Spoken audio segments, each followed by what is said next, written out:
Welcome to the Huberman Lab podcast, where we discuss science and science-based tools for everyday life. I'm Andrew Huberman, and I'm a professor of neurobiology and ophthalmology at Stanford School of Medicine. Today we are discussing focus and concentration, and tools for improving your focus and concentration. This is a topic that I've covered previously on the Huberman Lab podcast, but in different contexts. For instance, we had a very popular episode on ADHD, attention deficit hyperactivity disorder, which of course relates to the topic of focus and how to improve focus. We've also talked a lot about dopamine, motivation, and drive. In fact, that's the title of your previous, also quite popular episode of this podcast. But never before have we had a single episode solely devoted to the tools to improve focus and concentration. The rationale for recording this episode is to provide people one location where they can go and quickly access the specific tools for increasing focus and concentration that are known to be the most powerful tools and the most up-to-date tools. In fact, today's episode is going to include description of several peer-reviewed studies and the tools that emerge from those scientific peer-reviewed studies that point to new and fortunately even briefer protocols than I've described before. So what I'm basically describing here is tools that in a very short amount of time will allow you to significantly increase your focus and concentration abilities.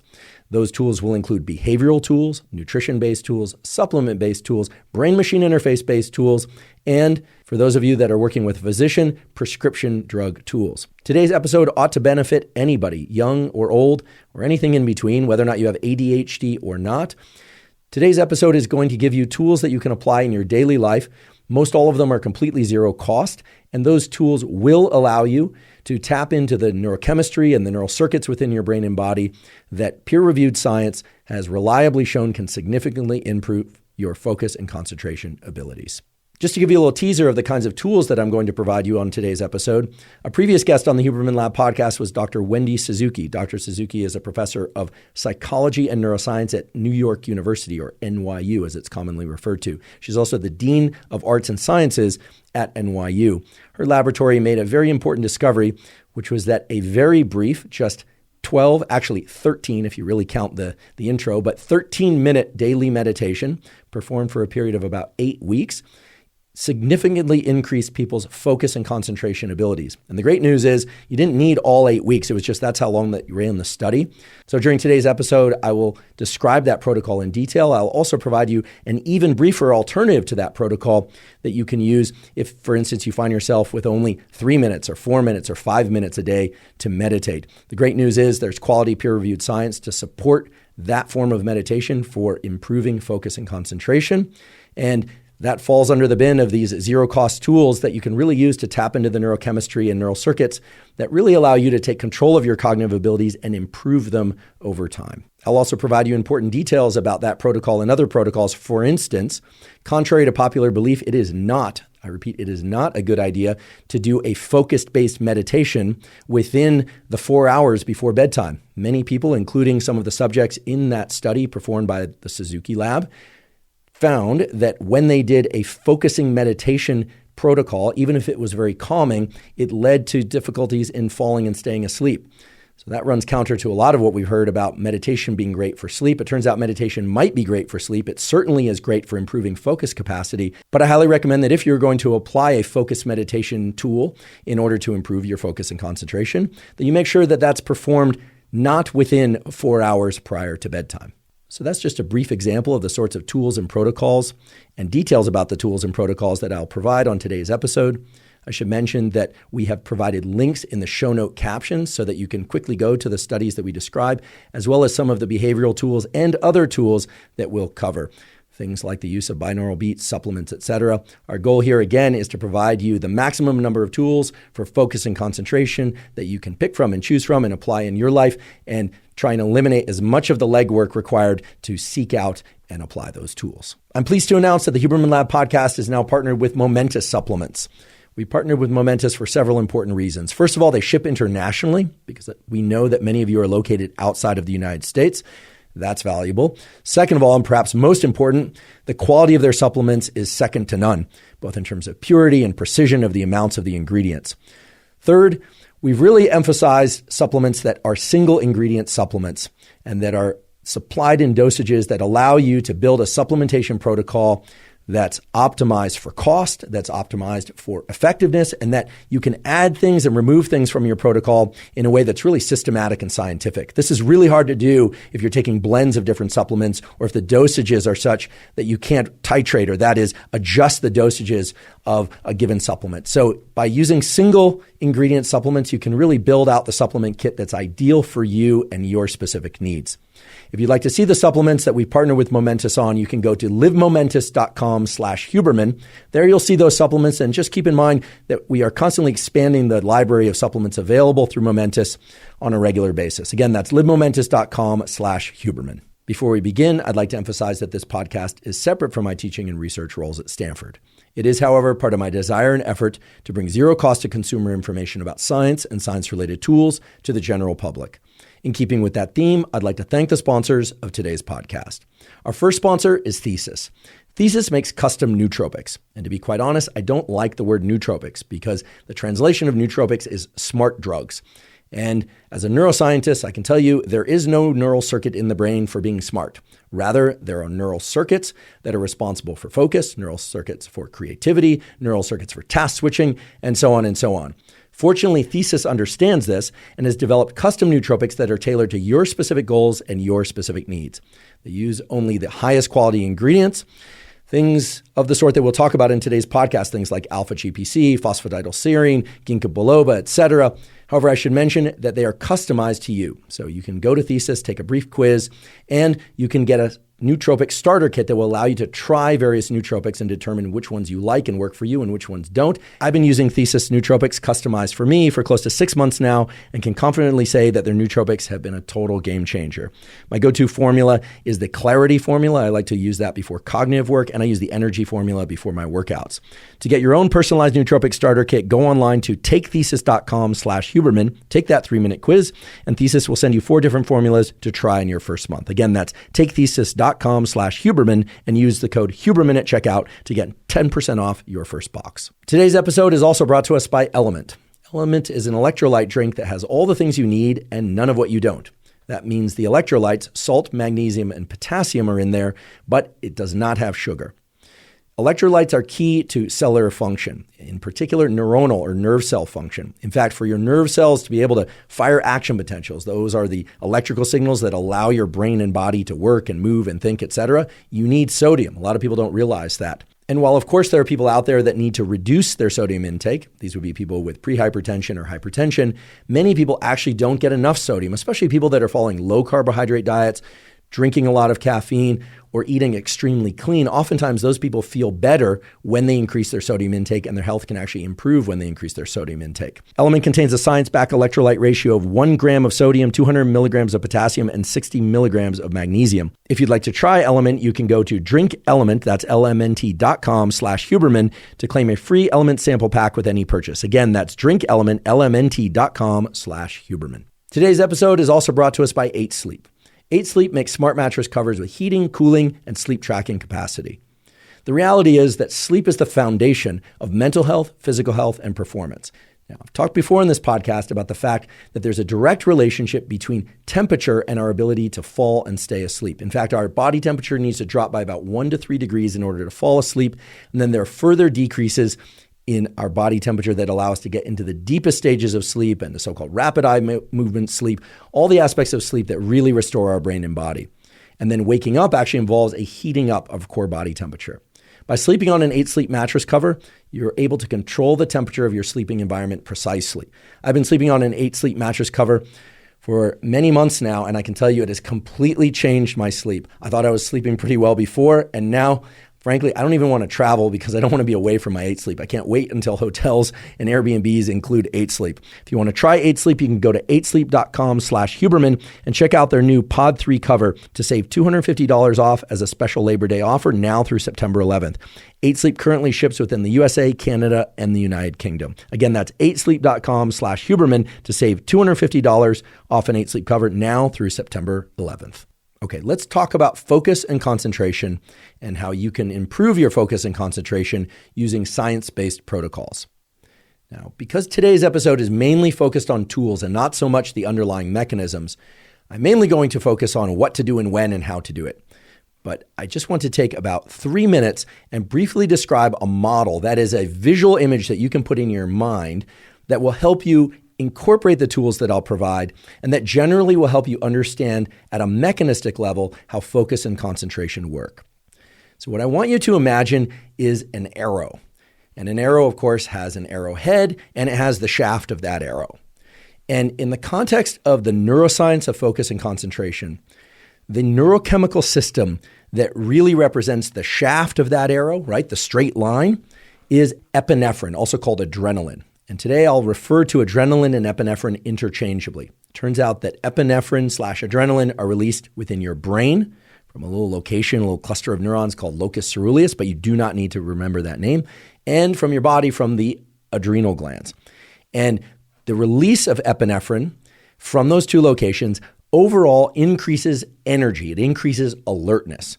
It does not alone increase focus. Okay, so the reason I've assigned epinephrine, adrenaline, as the shaft of the arrow is that if focus is the arrow, there is no focus without epinephrine. So things, whether or not they're behavioral or psychological or supplements or drugs that increase epinephrine, allow focus to occur. They are necessary for focus, but they are not sufficient for focus. That is, they are required, but they are not enough to create focus. So we're going to need epinephrine in the equation. Without epinephrine, there is no focus or concentration. Now, the arrowhead on this metaphorical arrowhead that represents focus and concentration is going to be represented or related to the mechanisms of acetylcholine, a different neurochemical that also exists in the brain and body. In fact, in the body, it's responsible for the contraction and movement of your muscles. But today we're talking about acetylcholine not in that context, but rather in the context of it's released within the brain. Acetylcholine is released from a couple of different locations in the brain, and the best way to think about it is it's like a spotlight. It highlights specific neurons, nerve cells that should be active, or more active, I should say, than the other neurons in the environment. So the reason I've assigned the arrowhead to acetylcholine and acetylcholine to the arrowhead is that if you have an arrow with a very big arrowhead that's really broad, really blunt, imagine a mile-wide arrowhead, that's not very focused on any one location. It's not really pointing to any one location, is it? But with a narrow, really tightly focused arrowhead, well, that's focused on one location. So we have alertness, epinephrine, and then we have the actual direction in which our concentration and focus is placed, and that's, at least in this mental model I'm creating, acetylcholine. And then in order to have ongoing focus, we need another neurochemical. And it turns out that that third neurochemical is dopamine, a molecule often associated with pleasure and reward, but it's really the molecule of motivation. So here I want you to imagine in your mind an arrow with an arrowhead, think acetylcholine in the arrowhead, a shaft or a line behind that arrowhead, which is epinephrine, also called adrenaline, and then behind it, a sort of an engine that keeps that focus moving forward, right? Because we don't just want to be focused for a moment, we want to be able to focus for 10 minutes or for an hour or maybe even for 2 hours. Turns out there's an optimal duration to focus. I'll teach you that in just a little bit. But these three neurochemicals together, acetylcholine, epinephrine, and dopamine, really allow you to get focused, to focus very precisely, and in fact, increasingly precisely over time, to really narrow and narrow and narrow your focus progressively within a single bout of focus, and to continue to do that and to be able to do that repeatedly whenever you want. So here I'm purely talking in metaphor and in models and mental models of arrows, but in a moment or two, I'll start transitioning to discussing tools in which I'll talk about increasing dopamine and acetylcholine, or increasing epinephrine and dopamine in various combinations with various approaches. And what I'd like you to conceptualize is how those are contributing to creating a very narrowly pointed arrow that has the capacity to continue moving forward over and over so that you can focus as sharply and as long as you like. And of course, for those of you that want to get really down in the weeds of how dopamine works, we have an entire episode about dopamine motivation and drive that really gets into neurotransmitter release and dopamine baselines and thresholds and all of that sort of thing. We also have episodes on focus, much longer episodes, I should say, on focus that incorporate a lot of the biology of acetylcholine. Turns out acetylcholine is also involved in neuroplasticity, et cetera. And epinephrine, of course, relates to stress and our capacity to deal with and buffer stress, and on and on. Those episodes are all available to you in their long form at hubermanlab.com. You You can find them very easily. They are all timestamps, so you can navigate to the particular topics most of interest to you. I mention this all not as a diversion from what we want to cover today, but I know that some of you are hungry for a lot more mechanism. But today's episode is really mainly focused on the tools. I will, of course, touch on mechanism, but if you really want to do the deep dive on mechanism, go to hubermanlab.com and you'll have more than you ever could want about those mechanisms. Let's jump into the tools for concentration and focus. If you want to think about tools of any kind to modify your biology or physiology in any way, whether or not it's for cognitive function or you want to get better at exercising or you want to build muscle or you want to improve your hormones, you need to think and understand tools in the context of modulation and mediation. What do I mean by that? Well, it's quite simple, really. Mediation is how specific types of chemicals and cells and circuits and organs control very specific things in your brain and body. Whereas modulation is the ability of chemicals and cells and circuits to adjust how different things change, how different things work in your brain and body, but to do it more broadly. What do I mean by this? Let me give an example. For instance, I'm going to tell you now that one of the most important things to build and maintain your focus and concentration is to optimize your sleeping behavior. That is to get enough quality sleep, I would say 80% of the nights of your life. Not everyone can get optimal sleep 100% of the nights of their life. Nobody, truly nobody achieves that. However, sleep has been shown to relate to cognitive performance, physical performance, hormone output, and so many other things, including immune system function. What we can reliably say is that sleep modulates just about every process in your brain and body. So you have to get great sleep. There is simply no tool that's going to allow you to overcome chronic sleep deprivation and allow you to remain focused. No pill, no device, no supplement, no protocol whatsoever. There are tools to overcome one night or maybe 2 nights of sleep deprivation, and we'll talk about those. But at a fundamental level, we need to do the things that modulate our focus and attention in powerful ways, and sleep really is that thing. So we've done 2 episodes, one called Master Your Sleep, and the other episode is Perfect Your Sleep. The Perfect Your Sleep is a little bit more like this episode, more focused on protocols. Master Your Sleep includes protocols and mechanism. Again, you can find those at hubermanlab.com. We also have a sleep toolkit, a distilled list of things to do in order to optimize your sleep. I highly recommend that you download that. You can go to hubermanlab.com, go to the Neural Network newsletter. It is listed there. If you want, you can sign up for the newsletter, but you don't have to. You can simply download the PDF of that toolkit for 0 cost. Why do I say sleep modulates focus and attention? Well, I'll give an analogy. If right now someone pulled a fire alarm in this building, or if we had a fire in this building, my attention would drift. It would not be on recording this podcast. It would be on something else.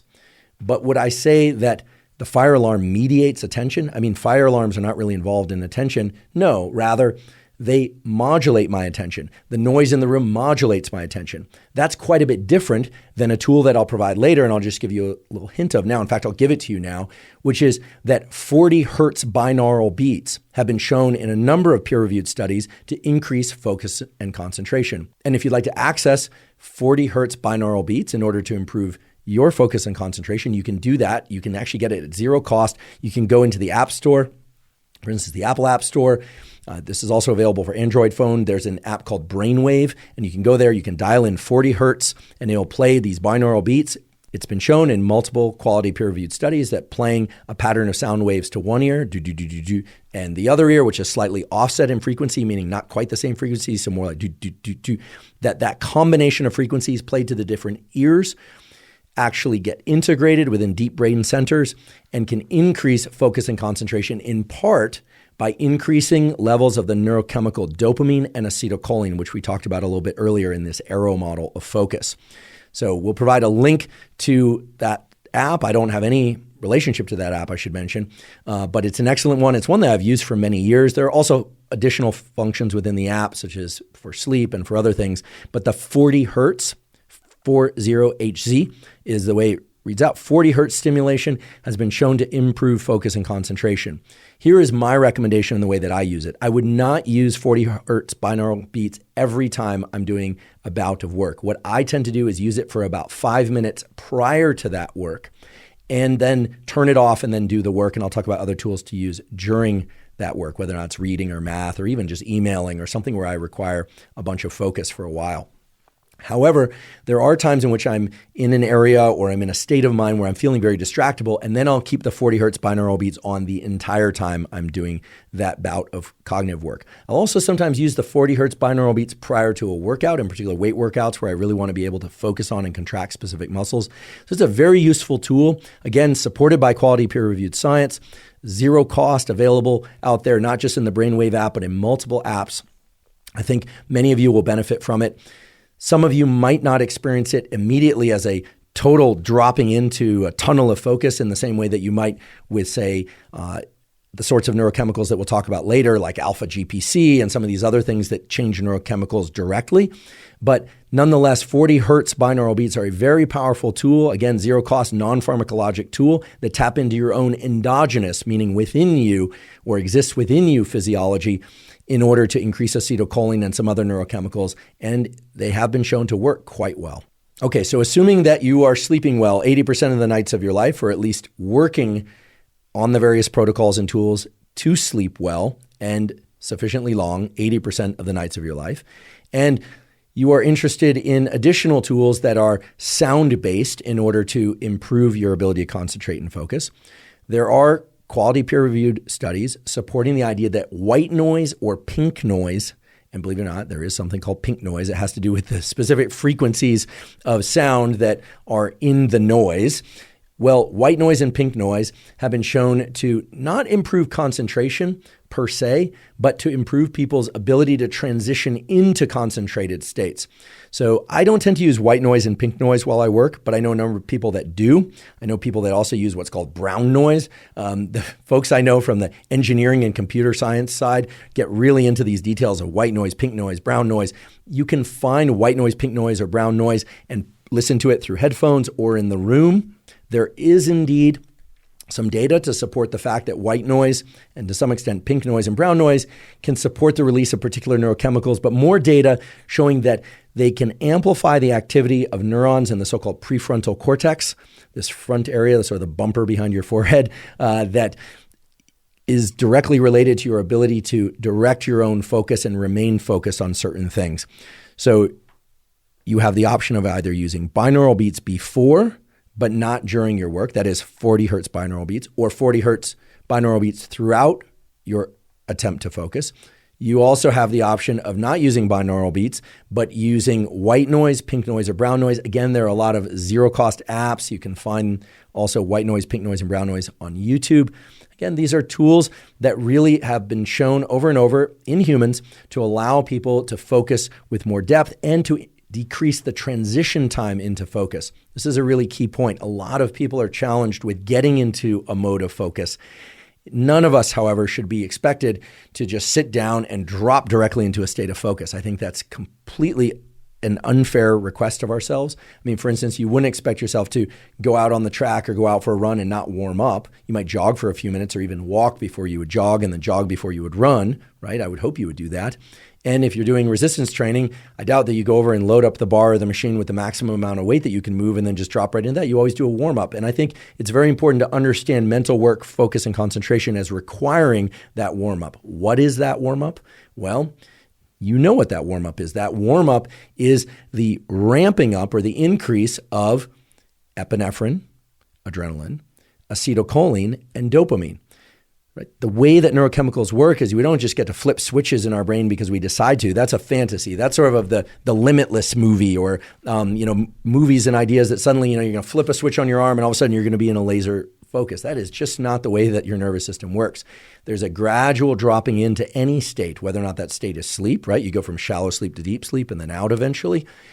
Focus 2, you go from shallow focus to increasingly deep focus. That is in our metaphor of the arrow. It's very broad. It's pointed at a lot of things. And over time, as we drop into focus, that arrow is narrowing and narrowing and narrowing.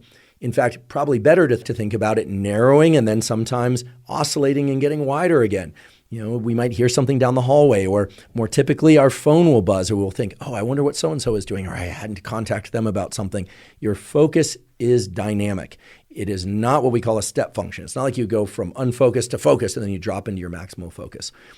by understanding that it's dynamic, by understanding that you are going to be continually going in and out of progressively but varying levels of focus, you will greatly release the pressure on yourself to feel focused all the time when you want to be. This is very key. People who are very good at focusing understand this and understand that they can't expect themselves to just immediately focus and then snap into or out of focus. Okay, so be patient with yourself and also understand that focus is an ability, that you can improve your ability to focus by engaging the neural circuits responsible for focus repeatedly over time through so-called neuroplasticity, the ability of your nervous system to change in response to experience. And that has a couple of different components, but put very simply, what we repeat gets etched into our nervous system and becomes easier over time.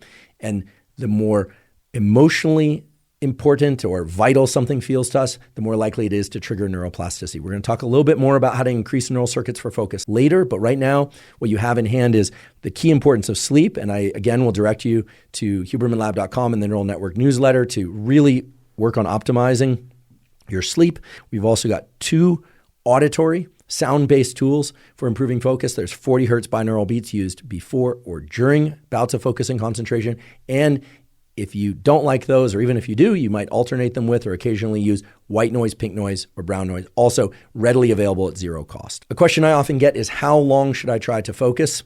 Well, the research literature point to the key importance of so-called ultradian cycles. You've all probably heard of circadian cycles or circadian biology. Circa, the day, circadian, is about 24-hour cycle. Well, our brain and body operate within that day, or within each and every day, I should say, with 90-minute ultradian cycles. So my suggestion would be, anytime you're going to sit down and try and focus, you're going to try and do a focused bout of physical exercise or skill learning or musical learning, or maybe you're even just having a conversation. Maybe you're a therapist or you're attending therapy or a class. How long should it be? And the ideal duration is about 90 minutes. Not exactly 90 minutes, but we can reliably say 90 minutes or less. Okay, it doesn't have to be the full 90 minutes, but trying to push yourself to be able to drop into 2 hours of focus or 3 hours of focus while possible is not really in line with what we know about the underlying biology. Everything from our sleep states, or the different stages of sleep, and our waking states is divided into these 90-minute cycles, or so-called ultradian cycles. So what I like to do is set a timer for 90 minutes. I acknowledge and accept the fact that under most conditions, unless I'm really pressed for a deadline, and I'm optimally caffeinated, et cetera, the first 5 to 10 minutes of that 90 minutes are a transition time. It's like the warm-up for focus, but I do include it in that 90 minutes. And then I really try and drop into doing focused mental work or learning of some sort. Again, this could be physical as well, motor skill learning, or I think we're running or lifting weights, et cetera, and really try and drop into that across the full 90 minutes. Again, accepting the fact, okay, it's not just an idea, the fact that occasionally our focus will flicker. It will jump out of focus, and then a big part of being able to focus is to go back to focusing. The way I'd like you to conceptualize this perhaps is that arrowhead suddenly getting very, very broad, that you're focusing on many things, or that arrow shifts to a different location in the room. The key is to be able to shift it back and to narrow it once again, and that's an active process. So much so that it requires a lot of metabolic energy. Your brain is the chief consumer of metabolic energy. The calories that you consume is so-called basal metabolic rate. Most of that isn't related to movement or heartbeat or breathing. It's related to brain function. Your brain is a glutton with respect to caloric need. So understand that at the end of 90 minutes, or maybe even after 45 minutes, you might feel rather tired or even exhausted. And it's very important that after a bout of focus, that you take at least 10 minutes, and ideally as long as 30 minutes, and go through what I call deliberate defocus. You really want to focus on somewhat menial tasks or things that really don't require a ton of your concentration. This is starting to become a little bit of a movement out there in the kind of pop psychology and optimization world, this idea of not looking at your phone as you walk down the hall to the bathroom, certainly not looking at your phone in the bathroom. And I should mention, by the way, this is a particular annoyance of mine. Have you noticed that wait times for restrooms in public places has increased substantially in the last 10 years. The reason for that is not digestive, okay? It's not the gut microbiome. I mean, it might be the gut microbiome, but chances are it's because people are on their phones in the bathroom. So you're doing yourself and everybody else a favor by staying off your phone in the restroom, staying off your phone while walking down the hall. Try and give yourself some time to deliberately decompress, to let your mental states idle, to not be focused on any one thing. That period of idling is essential for your ability to focus, much in the same way that rest between sets of resistance training or rest between exercise is vital to being able to focus and perform during the actual sets or during the actual bouts of running or cycling or whatever your particular form of exercise might be. So deliberate decompression is key. And I know this is hard because we're all being drawn in by the incredible, rich array of sensory information available on our phones and other devices. But I can't emphasize this enough. Our ability to focus is not just related to what happens during the entry and movement through those focus bouts, but after those focus bouts. We really need to deliberately decompress. And of course, the ultimate decompress, the time in which we are not directing our thinking and our action, is during sleep. And so it's no wonder, or I should say it holds together logically, that deep, long-lasting duration of not controlling where our mind is at is, in fact, the ultimate form of restoration, even if we have very intense dreams. So take that period after each 90-minute or less focus bout, right? Remember, those focus bouts don't have to be full 90 minutes. Let's say you do 45 minutes of work. You're just done with it. Set it down and go do something for maybe 5, 10, maybe even 30 minutes that is functional for your day, right? Just not just walking around in circles or staring up at the sky, although if you can do that. But most of us have other things to do, but do things that are rather automatic or reflexive for you, and try not to do any focused reading. Try not to bring your vision into a tight location, such as your phone, and try and deliberately decompress, because that will allow you to drop into intense bouts of focus again, repeatedly and repeatedly throughout the day. I'm often asked how many ultradian cycles one can perform throughout the day. That depends on how well you've slept, how well you are nourished, which we'll talk about in a moment, and how well trained up your focus capacity is. And here's the paradox. If you are very trained at focusing, if you're very good at dropping into focus, you're actually going to need more deliberate decompression and defocus. And I recommend only doing about 2, maybe 3 deep work sessions per day. So not one 90-minute session, then expecting yourself to do another one, but rather one deep work 90-minute session and maybe another in the afternoon. A lot of people get surprised by this and say, wait, how many people can afford to just work 3 hours a day? I'm not saying just work 3 hours a day. I'm really talking about the hard mental work. And again, somewhat paradoxically, the more you can concentrate, the more deeply you can concentrate, the fewer deep work concentration bouts you can actually perform each day. It makes sense, however, if you think about it in the context of, say, resistance training. If you are stronger and stronger in the gym, or you're an endurance athlete and you can run, ultra marathons, 100 miles or so, you are essentially cutting a deeper cut into your recovery capacity than somebody who's not very skilled at those things or can't perform as much intense work. So the intensity of the work scales directly with how long you need to rest after that work.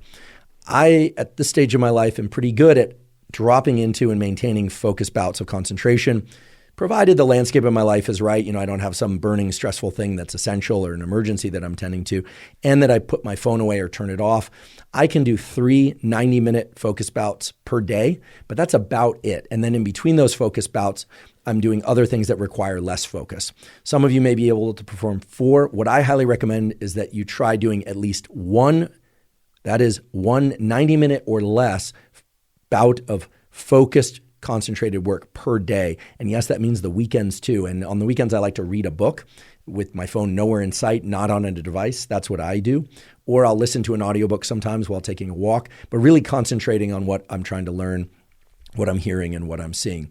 So again, a daily 90-minute bout is one to start with. And I would say after about 4 weeks of that, if you're able to stay concentrated and work through the agitation, then I would consider increasing the number of focus bouts. Again, this is not to say that you should go to your teacher or your PhD advisor or your parent or your friends and say, listen, I can't really concentrate or think about anything for more than 90 minutes per day. That's not what I'm saying. These are deep focus bouts. These are bouts of work, or I should say mental work or physical work, where you're really forcing yourself to focus and refocus, to sharpen the head of that arrowhead, to redirect it to what you're trying to concentrate on. And it is indeed hard work. I would even think about it more or less like a workout of any kind. Before we continue with today's discussion, we're going to take a brief pause to acknowledge our sponsor, Athletic Greens, also called AG1. I started taking Athletic Greens way back in 2012, so I'm delighted that they've been a sponsor of this podcast. Athletic Greens contains vitamins, minerals, probiotics, digestive enzymes, and adaptogens. So it's got a lot of things in there. And that's actually the reason I started taking it, and the reason I still take it once or twice a day. It essentially covers all of my nutritional bases. And the probiotics in particular are important to me because of the critical importance of what's called the gut-brain axis. That is neurons and other cell types in the gut, in the digestive tract, that communicate with the brain and the brain back to the digestive tract in order to control things like mood, immune function, hormone function, and on and on. Whenever somebody has asked me what's the one supplement they should take, I always answer Athletic Greens. I gave that answer long before I ever had this podcast, and it's the answer I still give now for all the reasons that I detailed just a moment ago. If you'd like to try Athletic Greens, you can go to athleticgreens.com/Huberman to claim a special offer. They'll give you 5 free travel packs that make it really easy to mix up Athletic Greens while you're on the road, plus a year's supply of vitamin D3, K2, which are also very important for a huge number of bodily factors and brain factors that impact your immediate and long-term health. Again, that's athleticgreens.com/Huberman to claim that special offer. I'd like to call your attention to a new and extremely useful tool for learning and applying science-based protocols for mental health, physical health, and performance. It's called Virtusan, Virtusan, and it's an app. And inside the app, you'll find what are called journeys. Each journey is aimed at a specific goal, such as improving your sleep or tracking your sleep, or improving your ability to focus and concentrate, or improving your nutrition, or specific exercise programs. The Virtusan app makes a lot of the protocols that you've seen here on the Huberman Lab podcast and elsewhere very easy to understand and access and practice. And in fact, it tracks your progress with each of these protocols. I and several other researchers have been directly involved in developing the specific journeys and protocols that you'll find within the Virtusan app. In fact, a lot of it involves direct video tutorials from me and others that you'll recognize from social media and from podcasts. Everything that you'll find within the Virtusan app is geared towards giving you the latest science in simple, straightforward protocols to allow you to improve your mental health, physical health, and performance. If you want to check it out, you can go to the App Store under Virtusan. Again, that's spelled Virtusan, or you can go to virtusan.com/Huberman. Again, that's virtusan.com/Huberman. I mentioned the topic of nutrition a little bit ago. And of course, nutrition is a complicated topic. In fact, one of the quickest ways to get yourself into a battle online is to say something definitive about nutrition. I just want to clearly state my stance about nutrition. I fully support and applaud those of you that are vegans for whatever reason, those of you that are pure carnivore for whatever reason, and those of you that are omnivores for whatever reason. I happen to be an omnivore. My goal is always to eat high quality, minimally or non-processed foods and to eat things in moderation. So I do eat some meat from sustainable sources or from organic sources. I eat some starches, and I eat vegetables, and I eat fruits. I try not to eat sugars, and I don't really like highly processed foods at this point in my life. That's me. That's what I do, but I'm certainly not dictating what people should eat. I know certain people are ketogenic, and I can say that for people who achieve ketosis and can get into ketosis, yes, indeed, there is a mental state associated with ketosis that will allow your brain to function and to think really clearly that many people find very attractive and keep them going back over and over again to a ketogenic diet. I'm somebody who, for instance, has not been in ketosis many times in my life, at least not deliberately so, but I actually will ingest liquid ketones from time to time because of the further cognitive enhancement or physical enhancement that I experience on top of nutrition that does include some carbohydrates. So there are a lot of different ways to approach all this. Whether or not you're a vegan, omnivore, vegetarian, carnivore, etc., the point is this. Your ability to focus, and in fact, your ability of neurons to encode specific information in your environment, that is, to represent what's out there in the world, is actually related to your blood glucose level. Now, here I'm setting aside the discussion of ketosis and ketogenic diets for the moment.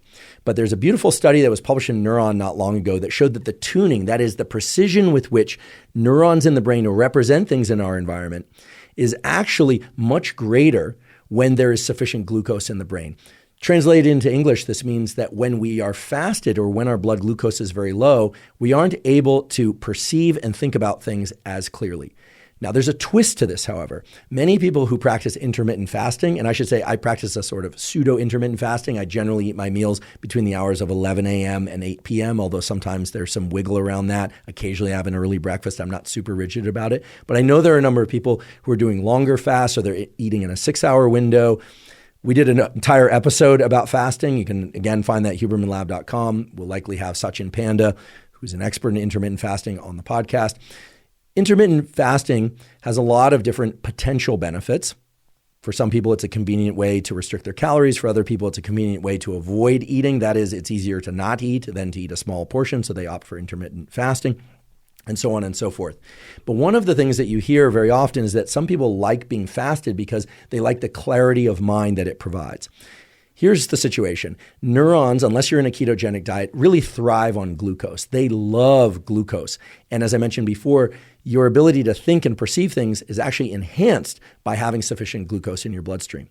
So why would it be that some people experience a heightened state of mental clarity when they are fasted? I've certainly experienced that before. Well, I should say that provided you're well hydrated enough and you have enough electrolytes in your system, what tends to happen is that when you ingest food, there's a shift in your nervous system towards so-called parasympathetic mode. That is, the more relaxed, you probably heard it as rest and digest, although it does other things, a more relaxed mode that can indeed make us very sleepy. If we have too many carbohydrates, it actually can make us quite sleepy.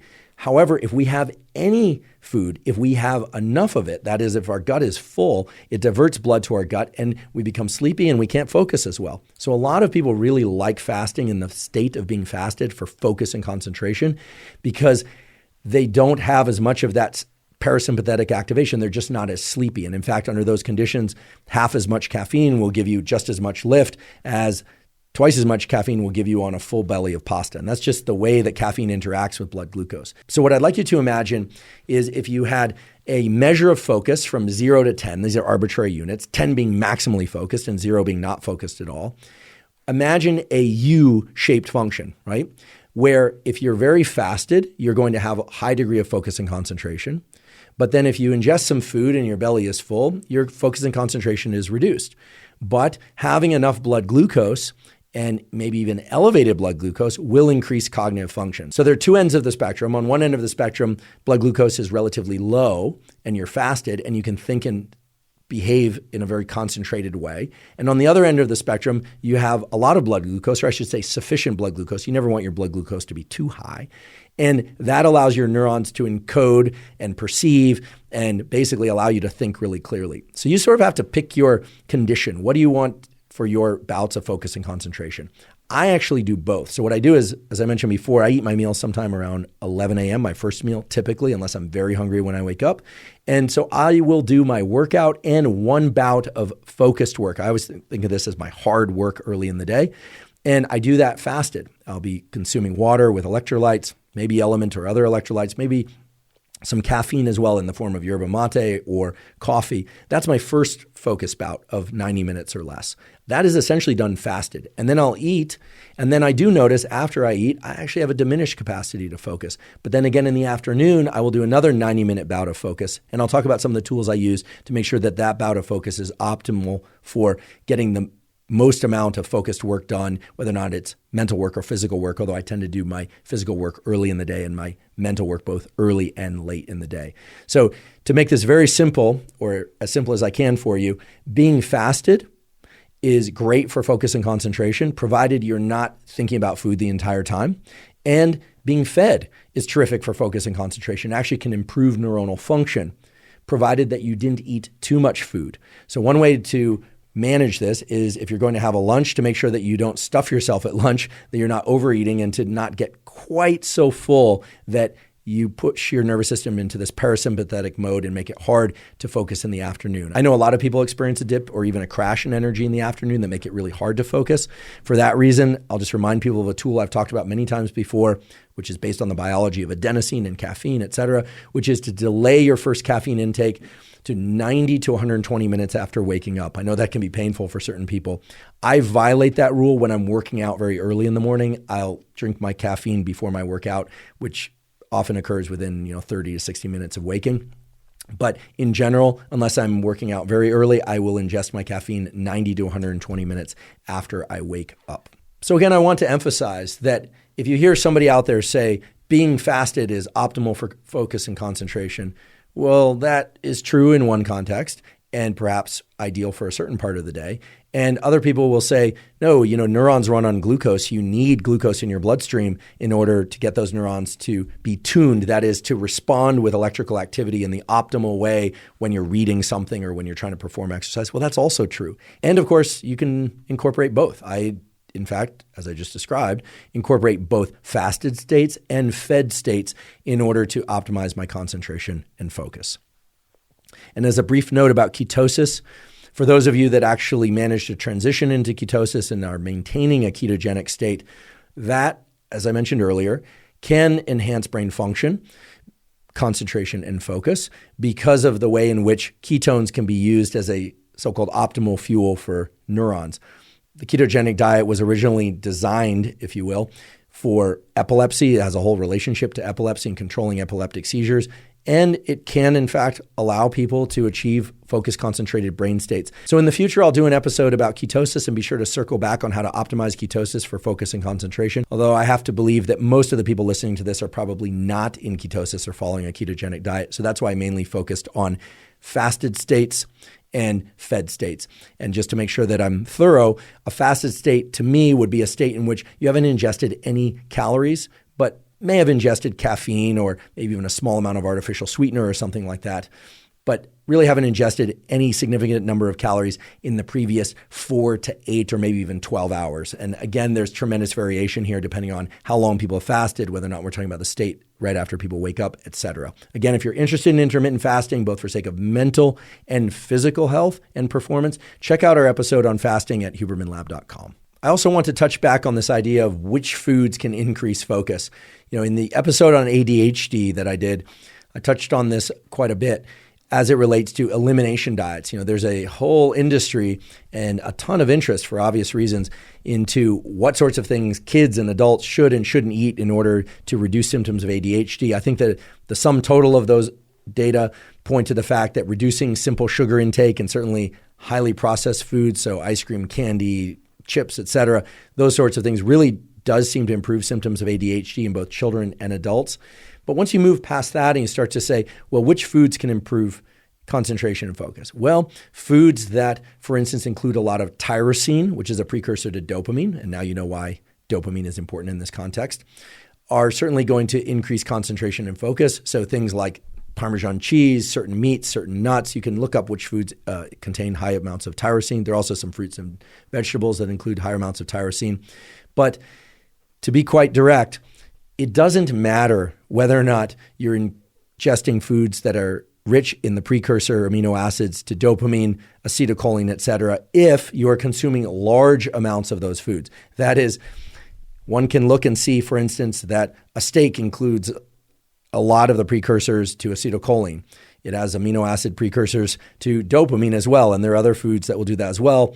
But if I were to ingest, say, 2 ribeye steaks, that's a lot of meat, and it will direct a lot of blood to my gut, and it will cause me to be sleepy, and that will create challenges in me being able to achieve states of focus and concentration. So the simple way to put this is if you eat too much or you eat a very large volume of food, you are going to diminish your focus and concentration.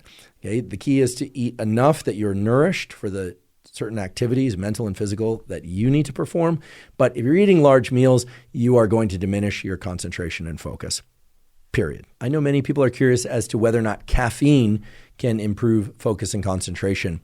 And indeed, it can. There is an immense amount of data supporting the idea that caffeine, provided it's consumed in the appropriate dosages, can improve mental performance and physical performance. And it largely does that through improvements in focus and concentration. The dosage of caffeine, of course, is going to depend on how caffeine adapted you are, how much caffeine tolerance you have. And that is going to vary tremendously depending on whether or not you ingest that caffeine with or without food, as I mentioned earlier. But there is a kind of general range in which we can talk about caffeine as being useful for focus and concentration.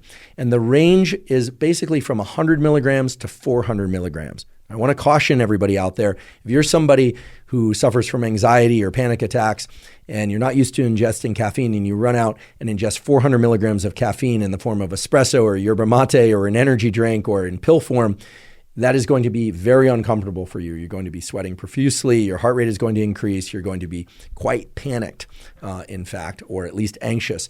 So be cautious with your use and adopting of caffeine if you're not already caffeine adapted. But most people do quite well to ingest 100 to 200 milligrams of caffeine prior to doing some focused work. And again, I recommend delaying your caffeine intake to 90 to 120 minutes after waking, unless you're using that caffeine to really jolt your system before a workout. Caffeine can, of course, be ingested in various forms, even pill form, but most people ingest it in the form of coffee, or my particular favorite way to ingest caffeine is yerba mate. It is important, and I should note that you should actively avoid the smoked versions of yerba mate, as they contain a lot of carcinogenic, cancer-promoting compounds. There's some great yerba mate brands out there. The most cost-effective way to consume it would be to use the loose leaf tea and to pour water over that. There's one particular brand that I like. I don't have any affiliation to them whatsoever, but I've been using it for years. It's Anna Park. It's an organic brand that is sold. I buy mine on Amazon, but you can find it elsewhere on the internet as well. Again, I don't have any affiliation to them. It's just very cost-effective, very clean. It doesn't have the smoked flavor. At least the one that I buy is not the smoked variety, so none of the carcinogenic compounds are in there, at least that I'm aware of. And I like the way it tastes, and it provides a very even lift and stimulant that I think certainly works for me, and that a number of people I know that have suggested to also enjoy. Yerba mate or caffeine also have other additional benefits. In particular, the caffeine in yerba mate and coffee and other sources of caffeine are known to increase the density and efficacy, that is, the number and the function of dopamine receptors. And this has been shown in humans several times. So by ingesting caffeine pretty regularly, you're actually increasing the ability of dopamine to have this effect of increasing motivation and drive. I tend to ingest caffeine only early in the day. I tend to cut off my caffeine intake somewhere around 1 or 2 p.m. to ensure that I can get into a good night's sleep. But I realize that there are people out there that ingest caffeine as late as 2 or 3 in the afternoon and can still sleep fine. I will caution those of you that think that you can drink caffeine in the evening or nighttime and still fall asleep.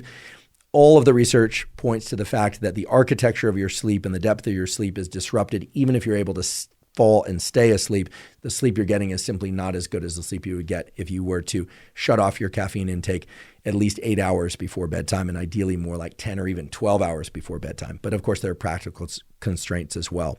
Okay, so caffeine is increasing dopamine's function by changing the number and efficacy of dopamine receptors. But of course, it also increases our wakefulness, our alertness. And that is largely through the neurochemical systems related to adenosine, which is a molecule that builds up in our brain and body the longer we are awake. It's part of the sleepiness system, if you will. Makes us feel fatigued or tired.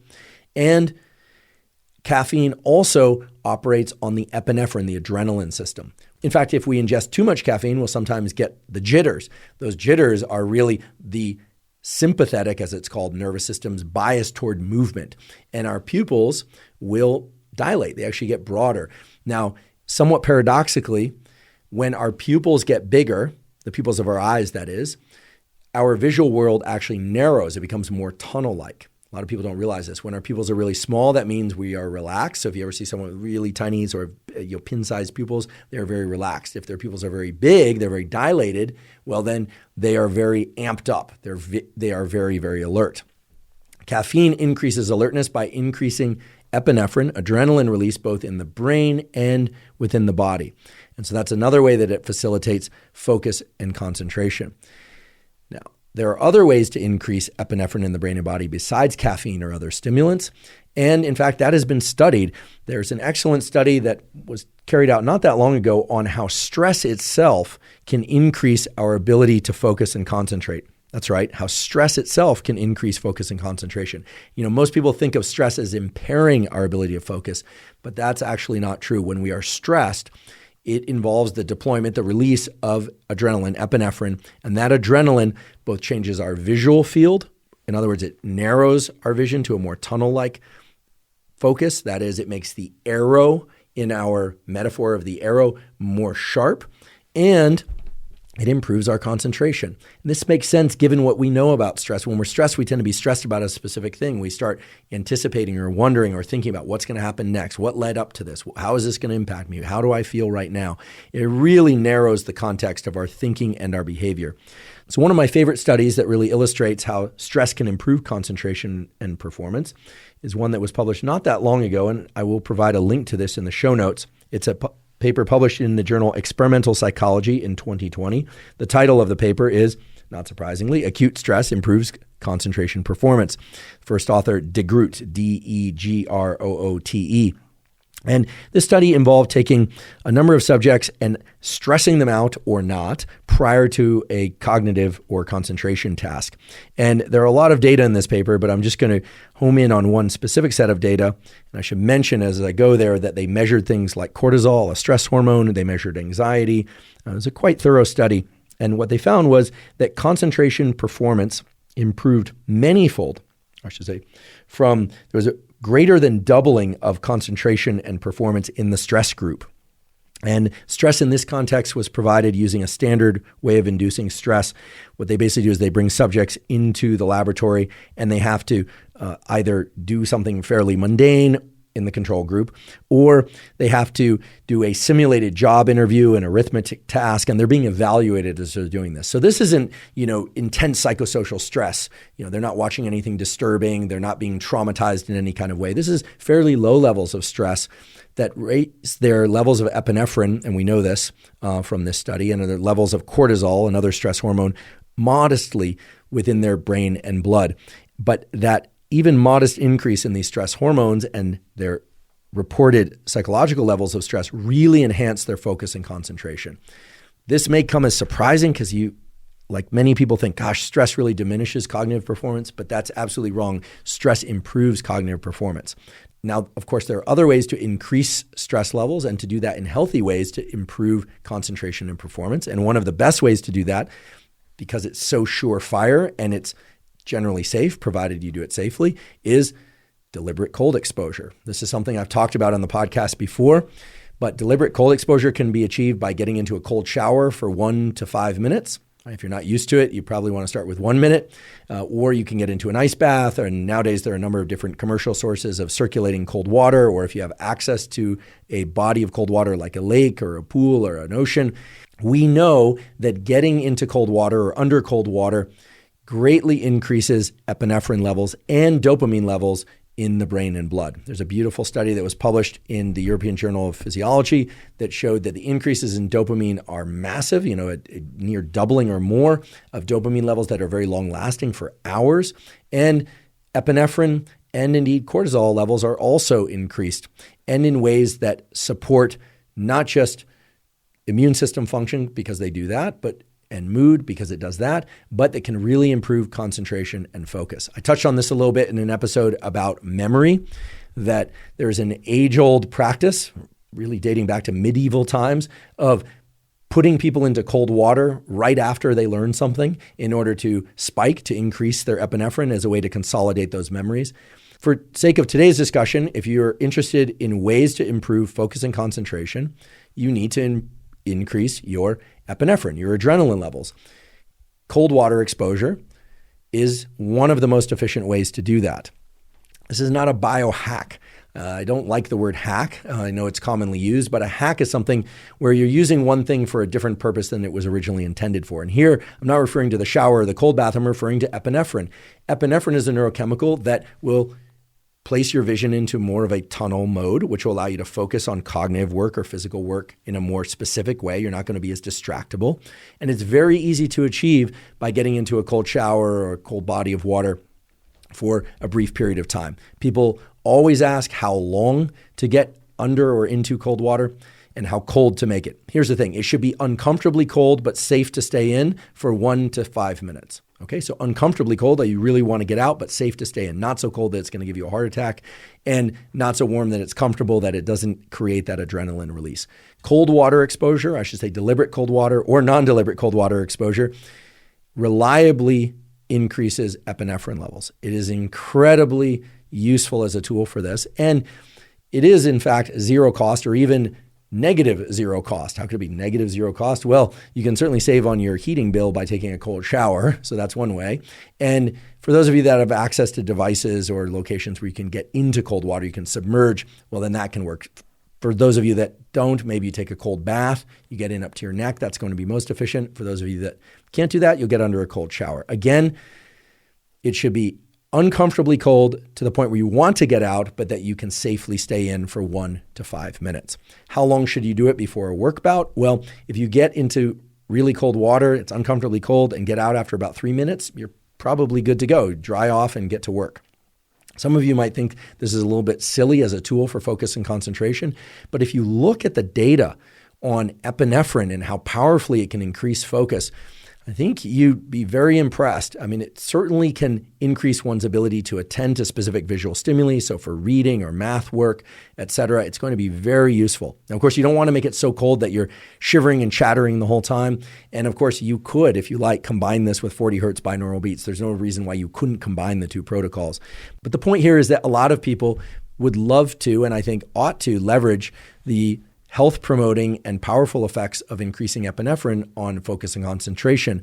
And running out and getting stressed by a life event or getting into an argument or something like that simply as a way to increase focus and concentration doesn't seem that adaptive to me. So deliberate cold exposure is a straightforward way to do that. It doesn't involve anyone else. I suppose you could do it with somebody else, but it doesn't require anyone else. And again, there are zero, low, and even negative cost ways to approach that. If you'd like to know how long the positive effects of epinephrine last toward improving focus and concentration, well, if we look to that study from De Groot et al., the Acute Stress Improves Cognitive Performance study, they measured concentration before and 30 minutes after the stress was induced. And there does appear to be a quite long-lasting, really up to an hour or more effect of increasing epinephrine. So how might you apply these sorts of protocols early in the day or later in the day? Well, one suggestion or one potential protocol would be if you're going to sit down and do some work, if you're already feeling alert and focused, no need to reach to this tool. But if you're feeling like your focus and alertness isn't quite where you'd like it to be, you could take a 3-minute very cold shower or submerge yourself in cold water for 3 minutes. You might have a cup of coffee as well and then sit down and do that work, maybe even throw in the 40 hertz binaural beats. All of that would be layering in the different systems, the different neurochemicals, such as acetylcholine, epinephrine, and dopamine that are going to lend themselves to a really terrific 90-minute or less work bout. Now I'd like to discuss some of the purely behavioral tools that quality peer-reviewed science say can improve focus and concentration significantly. At the beginning of today's episode, I talked about the study from Dr. Wendy Suzuki's lab, where they explored a 13-minute meditation done every day for a period of 8 weeks. That meditation led to significant improvements in focus and concentration ability, as well as other aspects of cognitive performance. It also improved mood and reduced stress. So you might be wondering, what exactly is this meditation? The meditation is very simple, and it's one that anyone can perform. What you would want to do is set a timer for about 13 minutes. I don't think it has to be exactly 13 minutes, but since that's what they included in the study, you would set a timer for 13 minutes. You would sit or lie down, close your eyes, and you would simply focus on your breathing. Most people are going to benefit from only doing that breathing through their nose, but if you have some sort of obstruction or inability to breathe just through your nose, you could probably also do it by breathing through your nose and mouth or just your mouth. But ideally, you would do just nasal breathing for a period of 13 minutes, concentrating on that breathing. And concentrating, meaning bringing your awareness, your so-called interoceptive awareness, if you wanted to get really technical about it, your interoceptive awareness to a point just about an inch inside of your forehead. Now, of course, that might sound kind of gory to some of you. You've never actually been inside your forehead, but just about an inch behind your forehead is where you would want to place your concentration while also concentrating on your breathing. Now, here's the thing about meditation that all studies of meditation show, which is that unless you are a very experienced meditator, your concentration, your focus will drift away from your breathing and away from that location about an inch inside your head, inside your brain, about just behind your forehead.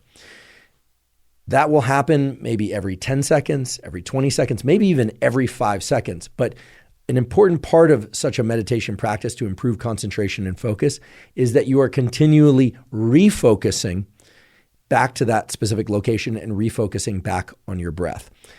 This is something that, again, is not often discussed. People think that if you do a meditation and you're supposed to concentrate on your breath, that if your mind drifts, that somehow you failed in that meditation. But actually, that's not the case. A huge component of improving your ability to focus and concentrate by way of neural plasticity, rewiring of the circuits for focus and concentration, is the repeated return to a state of focus from a state of non-focus or diminished focus. Okay, so think about it like trying to drive down the freeway and staying between the lane lines, And every once in a while, because there's a bit of drift on the vehicle, maybe the wheels aren't aligned correctly or there's something else wrong with the chassis or the steering device, it starts to drift right a little bit. Then you hit the rumble strip and then you pull back to the center.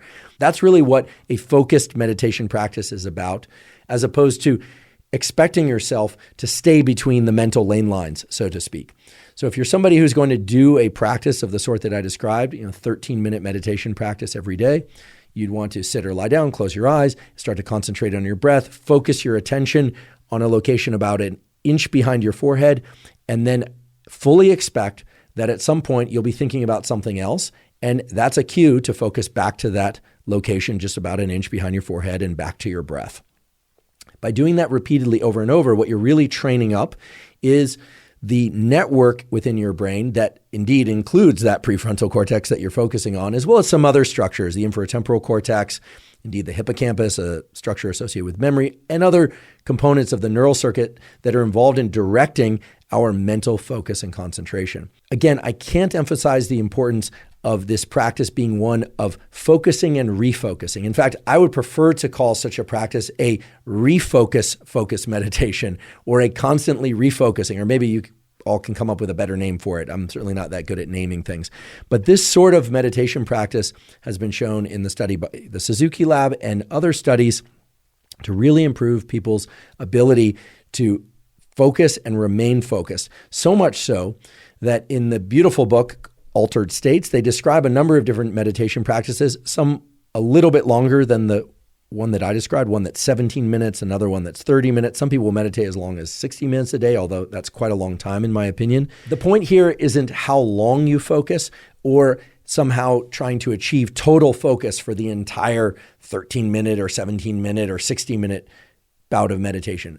While that would be wonderful, and I think many people aspire to do that, that's a lot of hard mental work. I think for most people out there, including myself, a relatively short meditation practice of about 13 minutes in which you fully expect your focus and concentration to drift, but that you are continually refocusing is going to be the most effective, yes, indeed, the most effective at teaching yourself to focus and stay concentrated. In fact, I invite you to interpret every time that you focus off that location about 1 inch behind your forehead as an opportunity to refocus, and think about the refocusing as the trigger for teaching your neural circuits how to focus for extended periods of time.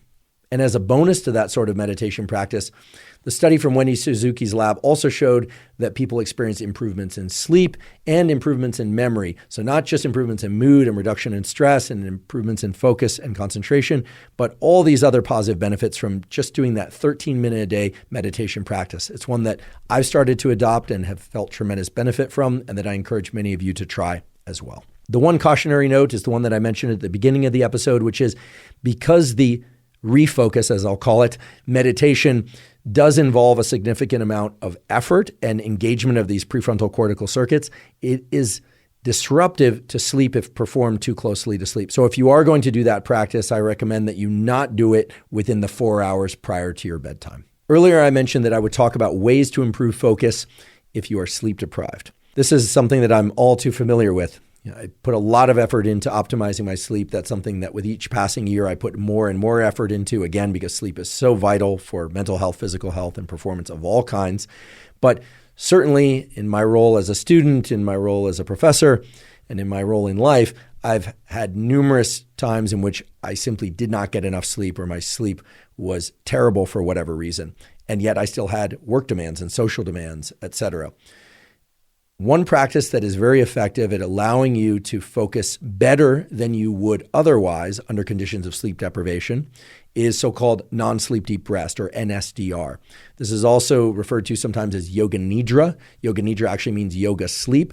Yoga Nidra is a practice of lying down for about 10 to 30, sometimes even as long as 60 minutes. You listen to a script. It's an audio script that takes you through a progressive deep relaxation. It involves a body scan, some long exhale breathing. It is very restorative in the sense that one tends to emerge from Yoga Nidra or NSDR feeling greatly refreshed compared to how you felt prior to it. There is also terrific neuroimaging data from laboratories in Denmark showing that there's a restoration of dopamine levels in the so-called basal ganglia after NSDR.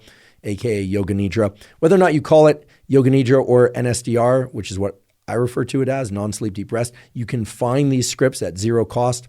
Multiple places. You can find there are certain apps that are NSDR or Yoga Nidra apps. There is a NSDR protocol that was put out there by Made For, which is on YouTube that you can access for free. There is a NSDR, or I should say a number of NSDR protocols through the Virtusan app. There are, again, a number of different places that one can access NSDR protocols. I do NSDR for 10 to 30 minutes per day, every single day, not just on days where I'm sleep deprived. If I happen to be sleep deprived, I would extend that NSDR to 30 or 60 minutes. And when you do that NSDR will depend on when you have time for that NSDR. When I haven't slept well, what I'll try and do is find a quiet place where I can do NSDR for 30 or ideally 60 minutes. Sometimes I will fall back asleep during that NSDR. That's fine if you do that. But most people will stay awake during the NSDR, and then I'll emerge from that and go about my day. If in the afternoon I'm very fatigued because of lack of sleep, I might do another NSDR of 10 to 30 or 60 minutes and then another work bout. Again, NSDR is something I do every day. I talk a lot about this in the episodes related to sleep because it can help you get better at falling and staying asleep at night, in addition to feeling restorative in that immediate time frame of the day in which you do NSDR. So it's immensely beneficial at various times and for various purposes. But here, within the context of trying to concentrate and focus when you're sleep deprived, NSDR, aka Yoga Nidra, is an immensely beneficial practice. There's growing amounts of quality science pointing to the neurochemical replenishing effects, as I mentioned before, dopamine, but also the potential for NSDR to replace sleep that you've lost. I would never want anyone to try and use NSDR as a total replacement for sleep, but under conditions in which you cannot control your sleep, NSDR is going to be the best way that I am aware of to restore your ability to focus and concentrate for whatever purpose. And if you emerge from your NSDR and then drink some caffeine, you'll notice an even greater capacity for focus and concentration for all the reasons directly related to caffeine. So again, NSDR is a general tool for enhancing your ability to sleep. And it's a tool that you can use in order to compensate for, at least to some degree, compensate for lost sleep when you need to focus and concentrate. One thing that really contrasts NSDR and Yoga Nidra with the sort of focus meditation that I talked about a few minutes ago, the 13-minute meditation, is that during the 13-minute meditation, you're actively trying to refocus and focus, whereas during NSDR and Yoga Nidra, you're actually trying to defocus. So you can think of the 13-minute meditation for refocusing and focusing as directly tapping into and mediating improvements in the circuitry for focus and concentration. Whereas you can think of NSDR and Yoga Nidra as modulating your brain and body state to allow you to focus and concentrate better. Now, another tool that you can use to directly tap into the circuits for focus and concentration and to greatly accelerate neuroplasticity, the improvements, or I should say the changes in those circuits that will allow you to focus and concentrate better, is hypnosis. A lot of people hear hypnosis and they think stage hypnosis, people squawking like chickens and doing things against their will. But actually hypnosis is a atypical but highly accessible brain state that's been studied with a lot of rigor at Stanford University School of Medicine by my colleague, Dr. David Spiegel. He's been a guest on this podcast previously. Hypnosis is a unique brain state because it's one in which you are deeply focused and yet deeply relaxed. So to just sort of set up the array of practices here so you can think about them logically, the focus refocus meditation is based on and focused on focus, no pun intended. NSDR and Yoga Nidra are aimed at deep relaxation. Hypnosis is this atypical, very powerful brain state in which you combine high levels of focus and deep relaxation. Now, it's a little bit of a tough one to just take oneself into, but fortunately, there's a tool based on a lot of quality peer-reviewed research from the Spiegel Lab and other labs, and that is the Reveri app, Reveri. The Reveri app is available for no cost, at least for a period of time, and then I think they place certain elements of it behind a paywall. But you can try at zero cost.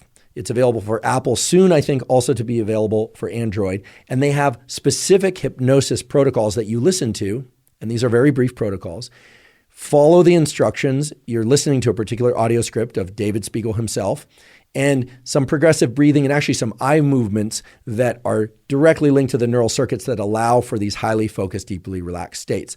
And there are components within the Reverie app specifically geared towards improving focus and concentration.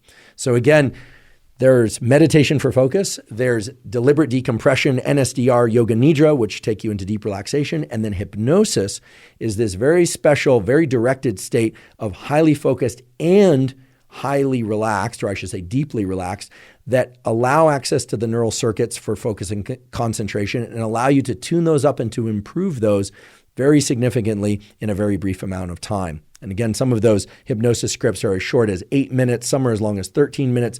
So what we're really talking about here are zero-cost tools that directly tap into the neural circuits, the components within your brain that allow for deep relaxation, allow for deep focus, and improve your ability to focus and concentrate over time simply by repeating these. How often do you need to repeat the Reverie hypnosis for focus and concentration before you see benefits? Well, that will vary from person to person. I tend to use it once every third or fourth day and have experienced tremendous benefits from it. I don't think I'm unique in that sense. They have a lot of data to support this Reverie app and the protocols within it. How long do you have to do NSDR before you experience those benefits? There, I would say the first time and every time, because it's so deeply relaxing that you emerge from it feeling quite restored relative to how you went into it. And as I mentioned earlier in the study on meditation, it took about 8 weeks to see the effects that they observed in that study, but they didn't observe shorter time points. So I highly encourage people to explore meditation geared towards focus and refocus, also NSDR, non-sleep deep rest, aka Yoga Nidra, and the Reverie app, specifically the hypnosis within the Reverie app that's geared towards improving focus and concentration. All of these have terrific science to support them. This is not woo science or hacks or just something that people came up with. This is all grounded in work from some of the best universities in the world, from excellent groups who've looked at underlying neural mechanisms and measured things with a lot of rigor, et cetera, et cetera. These tools are available to you. I highly recommend that you use them. And if you're interested in the optimal time of day to do these, we already mentioned that the focus, refocus meditation shouldn't be done too close to sleep. The Reverie hypnosis app can be done at any time, really. In fact, there's a component of falling back asleep in there. In other words, a hypnosis specifically geared toward helping people teach themselves to fall back asleep when they wake up in the middle of the night. NSDR, I always say, can be done first thing in the morning, in the afternoon, or any time of day. And in fact, I'll sometimes do that in the middle of the night if I happen to wake up and need to get back to sleep. So really, these tools can be applied most any time of day, except for that one caveat about the focus, refocus meditation not being done too close to sleep. Now, there's another set of behavioral tools that can really help enhance one's ability to focus, and those are visual-based tools. In fact, the tools I'm about to describe are actually being employed in a number of schools in China and elsewhere in order to teach children to focus better and for longer periods of time. Now, the key principle here is that much of our cognitive focus, our ability to think about something in a very specific way and stay focused on it, to read or to follow a line of conversation or math or music, etc., is going to be directed by our visual system. Our visual system has two forms of attention and focus. One is overt focus, which is very straightforward. If I'm looking at the tip of my pen, for those of you listening right now, I'm looking at the tip of my pen. That's overt focus. I'm focusing on it with my eyes. And of course, the rest of my brain then will follow and start to analyze the details of what I'm seeing, the contours of the pen, etc. It seems sort of obvious when you first hear it, but our cognitive focus tends to follow our overt visual focus. That's also why they put blinders on horses. That's also why sometimes wearing a hoodie or a hat or limiting your visual field in some way can help you enhance your cognitive focus. It can help limit distraction. You're just not seeing as much. It's also why when we ingest caffeine or any kind of stimulant or we are stressed and our pupils dilate and our vision becomes more tunnel-like, less panoramic, but more tunnel-like. You know, they say a soda straw view of the world, or you're looking through a tunnel. Your focus, your visual focus, is actually driving your cognitive focus. Your cognitive focus is narrower than it would be if you were seeing the whole scene that you're in. So when you hear this, it sounds obvious, but for many people, including many scientists, it's just not obvious that this would be the case. However, that is the case. Your visual focus drives your cognitive focus. So what is a practice that has been studied in various laboratories and that's being employed in various schools is to have children or adults visually focus on one location for a given period of time. How long? Anywhere from 30 seconds to 3 minutes. And believe it or not, 3 minutes is a long time to maintain visual focus at one location. If you were to try that right now, you'd probably find it to be a bit of a strain, but if you want to try it, you can. Keep in mind, you, yes, are allowed to blink, but also keep in mind that meditation refocusing practice that we talked about earlier, that the refocusing is the key component of teaching yourself or your brain. You are your brain is you, but to teach yourself how to focus better. So if you're going to incorporate this practice, what you would want to do is pick a location. It could be on a wall. It could be on your computer in front of you, although I would encourage it to not be the contents of your computer screen. You might just want to blank your screen. You might want to put a piece of paper with a crosshatch there, any sort of visual target, or you can imagine a visual target, and then focus your visual attention on that target and try to breathe normally, try and stay relaxed, and certainly allow yourself to blink so that your eyes don't dry out. This is not a test of how long you can go without blinking. By focusing on that particular location and by forcing yourself to refocus on that location, anytime your gaze, your vision drifts from that location, you are encouraging the circuits for focus to get better at focusing for longer and longer and at refocusing when your focus drifts off of that location. This is incorporating neural circuits, including the prefrontal cortex, things like the frontal eye fields. For those of you curious about the underlying biology, this practice is recruiting certain elements of your so-called prefrontal cortex, also the frontal eye fields, which are locations not far from the prefrontal cortex that are involved in deliberately directing your gaze to particular locations in space, not outer space, although you could do this by focusing on stars, I suppose, but in visual space. Now, I mentioned before that this is overt visual focus and attention. You are overtly looking at that location. But one also very powerful practice for improving focus and concentration is to use covert focus.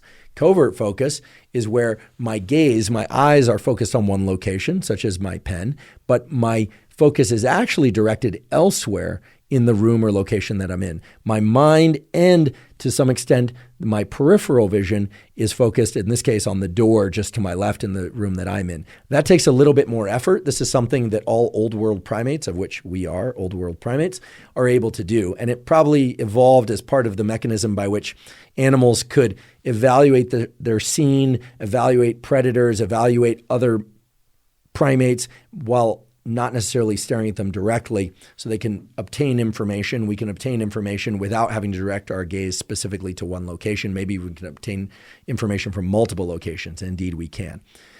Without getting too far down the rabbit hole of how vision and cognition relate, because we've done episodes on that previously, and simply focusing on the tools that can be incorporated to improve focus and concentration, here's what I recommend. Set yourself a low bar at first and set a timer and try to focus on one location for 30 seconds, and that's it for that day. The next day, you might add 5 seconds, and then the next day, 5 seconds after that. If you miss a day, no big deal. Simply do the practice for the same amount of time that you did the last time that you did the practice, and then gradually try and increase the amount of time that you can focus on one visual location overtly by looking directly at that location. If you like, and if you feel you have the ability, you can try and do this through covert attention and focus by looking straight forward, for instance, and attending to something in the corner of the room and trying to do that for 30 seconds. You'll find that that's quite a bit harder. And then extending that by 5 seconds every time you do the practice. This is something that I don't think you necessarily have to build up to being able to do for a full hour in order to extract the benefits. In fact, the best way to think about this practice is as a means to get into a focused state. If you remember back about an hour or so ago, I was talking about how focus states are not a drop all the way in and then exit type phenomenon. We don't just drop into a focus state the same way we don't drop into the peak performance of a workout. We warm up. So what I recommend is having a 30-second to 3-minute period at the beginning of a bout of focus where you're going to do work or physical work, and anchoring your vision to one location somewhere in the room, or if you want to do it covertly, you can do that. Setting a timer and trying to do that for anywhere from 30 seconds to 3 minutes. What you're doing when you exercise, that practice, is you are ramping up neural activity within the neural circuits that create focus and concentration. Then I would stop looking at that location or that covert location, and then I would move to the work that you're trying to do, either mental work or physical work. And if about halfway through your 90-minute bout or at some point in your 90-minute bout of work or exercise, you feel that your concentration is drifting, rather than look at your phone and scroll through the thousands of contexts that exist within social media or your phone, try just picking a location again on the wall, focusing back on that location, using that as a ramp up to then direct your focus back towards, if you're weight training, sets and reps that you might be performing. If you're running, you might do this, or cycling, you might do this by focusing on a particular location and really homing in on that location physically. And this is a practice that a lot of athletes use, in fact. And if you're, say, doing musical practice or math, well, then you'd want to focus on something other than the task that you're trying to perform. But again, using visual focus as a way to ramp up and increase your overall ability to focus and concentrate, and then applying that to whatever it is that you're trying to learn or perform. Next, I'd like to talk about compounds that can improve concentration and focus. And these are most often consumed as supplements, although some of them, I should mention, can also be derived from food. Again, I just want to remind you that there are things, in this case compounds, that can modulate a biological mechanism, that is, can modulate focus and concentration, and there are compounds that can mediate, can directly contribute to concentration and focus. One of the key compounds that supports concentration and focus, because it generally supports mood, concentration, and focus and brain function in general, are the omega-3 essential fatty acids. I've talked about the omega-3 essential fatty acids in a variety of contexts, in particular depression, but also ADHD. There are interesting data on that. And it's really clear that getting somewhere between 1 and 3 grams of EPA, that is 1 to 3 grams of EPA essential fatty acid per day, can improve outcomes, that is, can improve mood and can improve cognitive function. And while there's some debate about whether or not it can improve cardiac function, it's very clear, at least to me, that ingesting 1 to 3 grams of EPA essential fatty acids per day is beneficial. But again, in the context of focus and concentration, it's in modulating the neural circuits and brain function that are going to support focus and concentration. It's not as if taking 1 to 3 grams of EPA essential fatty acids per day is going to tap directly into only the circuits for focus and concentration. That said, and as discussed on the episode of the Huberman Lab podcast with Dr. Rhonda Patrick, and on the episode on ADHD that I did, and on the episode on depression that I did, I make it a point to ingest 1 to 3 grams of EPAs per day. You can get those EPAs from other sources besides supplements, of course, but supplements are going to be the easiest way to do that. You could do that through liquid form, fish oil, cod liver oil. Some people who are vegan opt for other sources of EPAs. You can find those out there. Certainly, some people even use prescription EPAs to get the dosage really high. Dr. Rhonda Patrick talked about this in the episode with me. That's actually something that she does. I don't take the prescription form. I get them through pill form through our supplement affiliate, which is Momentous. But there are a number of different quality sources of EPAs out there.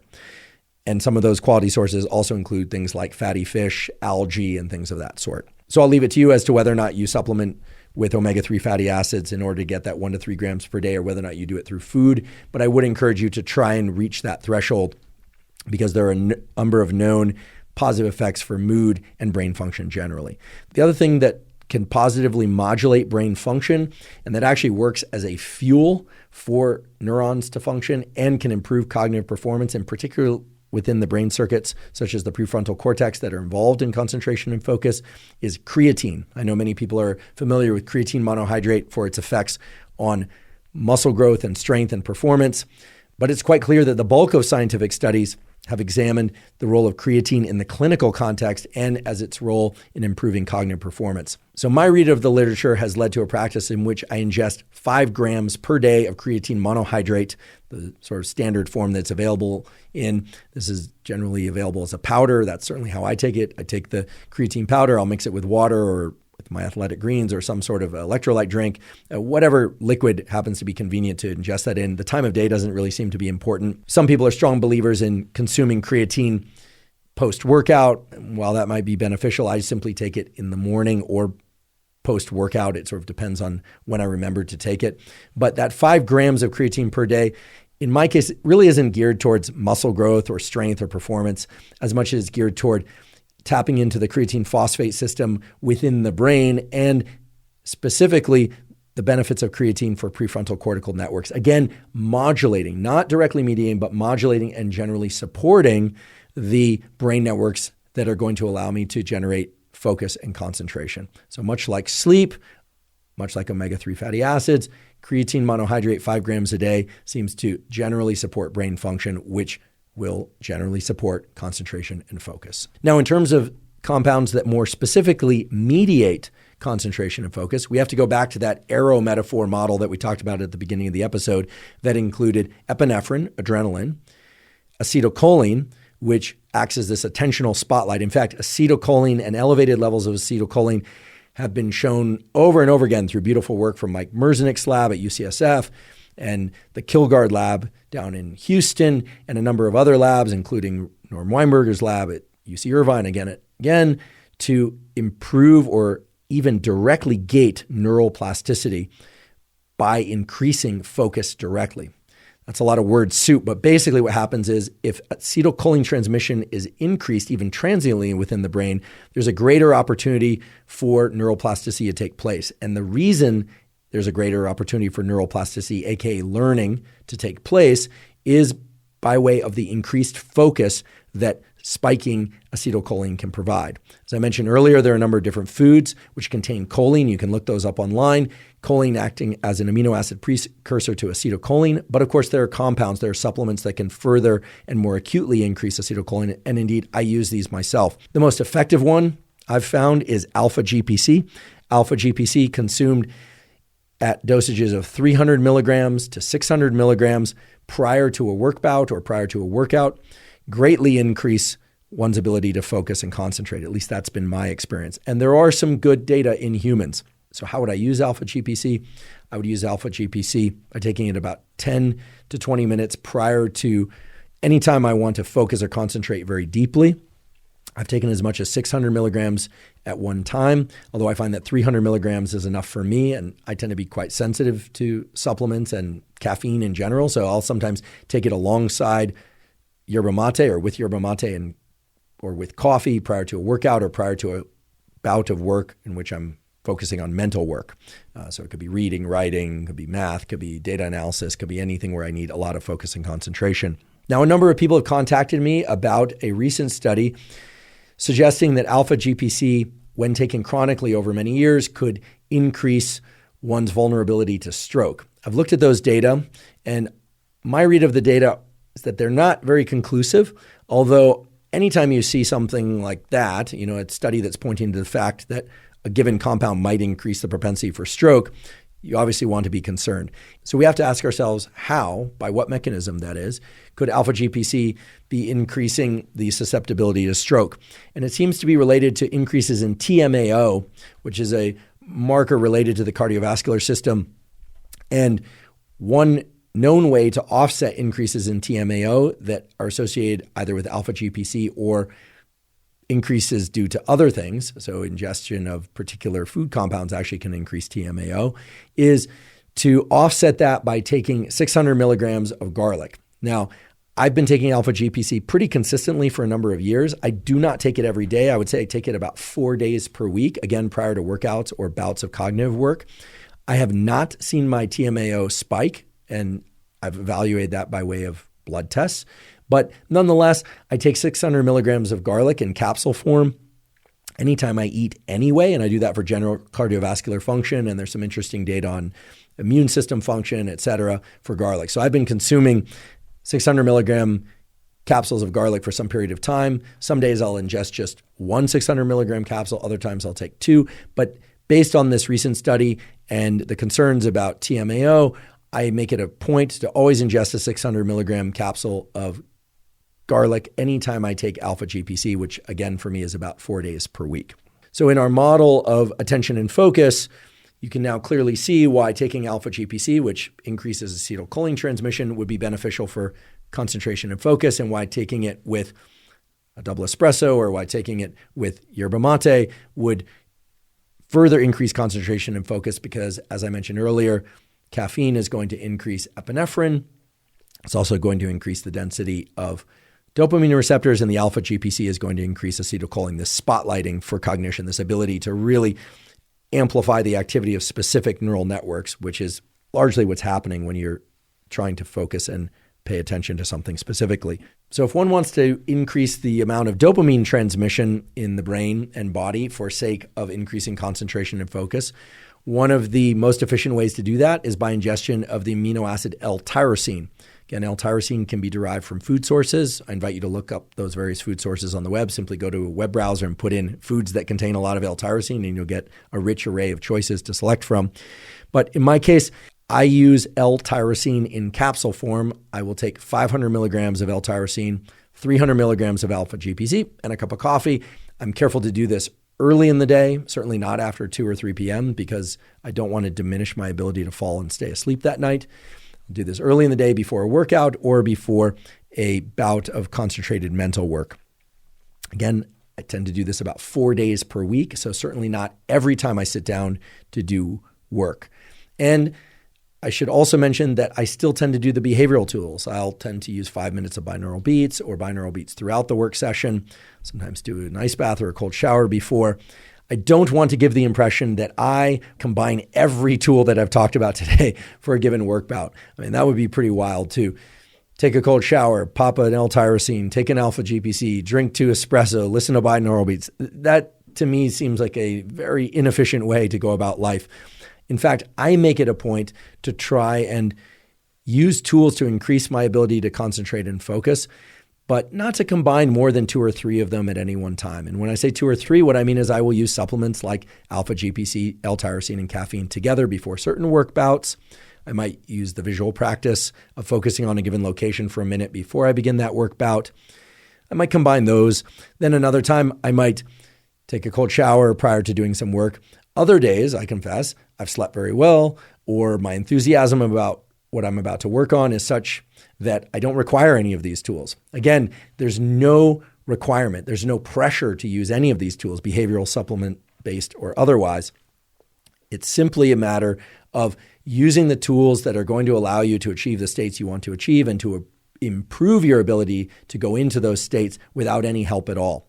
And this is what I find particularly attractive about supplements. It's not so much that they put you into the ideal state for that work and then you accomplish that work and then you always rely on those supplements. I prefer to look at supplements of the sort that I just described as a route into a deeper trench of focus and concentration that I use as a tool to teach myself to focus and concentrate more deeply such that I don't need those tools every single time I try and focus and concentrate. I think this is an important point because I think that many people think of supplements as a crutch or a way of simply getting into a state for which no other tool will suffice or replace.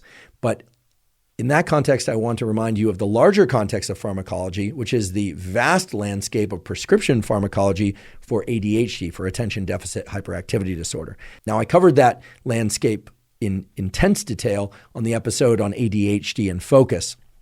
And just to summarize, there is, of course, Adderall, Ritalin, Vyvanse, modafinil, armodafinil, a number of different compounds, all of which generally increase dopamine transmission in the brain, so increasing dopamine, and all of which generally increase epinephrine, adrenaline transmission in the brain and body. And many of those compounds have been of tremendous benefit to children and even some adults who suffer from ADHD. So properly prescribed at the appropriate dosage, those compounds can really help people with clinically diagnosed ADHD. The way they help those people is a bit surprising, however. You might think, well, they turn on the brain chemicals that allow those people to concentrate and focus. That's true, but they also have the benefit of teaching those brain circuits how to engage. And that's one of the reasons why, somewhat paradoxically, giving a stimulant like Ritalin or Adderall to a kid that legitimately needs it. Obviously, you don't want to do this without the oversight and careful evaluation of a psychiatrist, but giving that to a kid who has severe ADHD, you would think would make them more rambunctious, less able to focus, and more distractible overall. After all, Ritalin modafinil, armodafinil, all these things are stimulants. So you take a kid who has attention deficit hyperactivity disorder and give them these drugs that increase transmission of dopamine and epinephrine, and you'd think, wow, it's going to make them even more distractible and hyperactive. And indeed, it has the opposite effect. It doesn't necessarily make them feel calm, but it makes them feel that they can focus. They really can anchor their attention. And the idea is that it's teaching those neural circuits, or those neural circuits rather are teaching themselves to engage and to focus and concentrate. And the ideal situation is one in which the total dosage of those compounds, those drugs, can be reduced over time as those circuits learn to come online through purely behavioral tools. Now, oftentimes there's a maintenance of those drugs over long periods of time, although there is a common practice nowadays of trying to diminish the dosage overall. That's in the context of ADHD and prescription medication, and I acknowledge that a lot, indeed 80% or more of college students, say the statistics, are using prescription drugs when they are not, in fact, prescribe those prescription drugs. So basically what I'm saying is there are a lot of people using drugs designed for ADHD and narcolepsy because those drugs will effectively increase focus and concentration, but I strongly discourage the use of powerful prescription drugs that have not been prescribed to you. First of all, it's illegal. Second of all, it's quite dangerous to hit the accelerator of those neural circuits with such vigor because it can increase dependency and they can have a number of other side effects outside the context of clinically diagnosed and prescribed ADHD medication. But in the context of supplementation, the increase in dopamine, acetylcholine, and epinephrine that one can achieve from, say, 500 milligrams of L-tyrosine, 300 milligrams of alpha-GPC, and a cup of coffee is going to be substantially less than one would see for prescription drugs. So you're getting a modest effect that can similarly teach those brain circuits for focus and concentration how to engage better. But as a general backdrop to all of this, I always say, and I'll say it again and again, probably until the day I die, which hopefully is a long time from now, but regardless, it'll be the same message. I always believe that behavioral tools should come first. Behavioral tools should come first. Then focus on nutrition. In fact, I would say behavioral and nutrition tools. And of course, get excellent sleep. Then focus on supplementation. And then, and only if those are failing to bring your brain and body to the state you need to be in to perform well in school and work and life, etc., do I recommend that people lean on prescription drugs. Now, there's a caveat to that, which is under conditions like severe eating disorders, obsessive compulsive disorder, bipolar disorder, depression, where people are truly at risk of suicide or severe mental health effects or behavioral health effects, and their lives are at risk and their overall mood and well-being is at risk.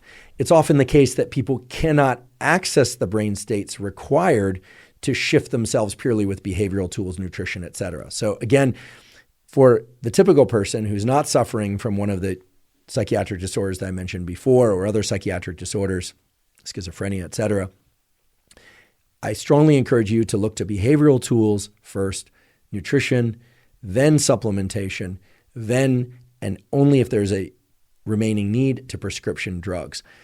This contrasts very much with the typical scenario I hear about these days where college students or other people will say, oh yeah, I hear that there's this drug, Ritalin or Vyvanse that can immediately put me into a state of heightened focus and concentration. Now listen, if you have ADHD, by all means, talk to a physician, talk to a great psychiatrist and figure out whether or not that's right for you. But if you don't, again, behavioral tools, nutrition, supplementation, and in particular, those behavioral tools are going to be the ones that are going to allow you to teach your neural circuits how to focus and concentrate better. And I cannot overstate the importance of that the behavioral tools, and to some extent the supplementation combined with behavioral tools, really allow you to train up your neural circuits so that you can focus and concentrate to the depth and the degree and the duration that's going to best serve your mental and physical goals. Now, there's one other compound that I've used from time to time and that I continue to use in order to increase focus and concentration.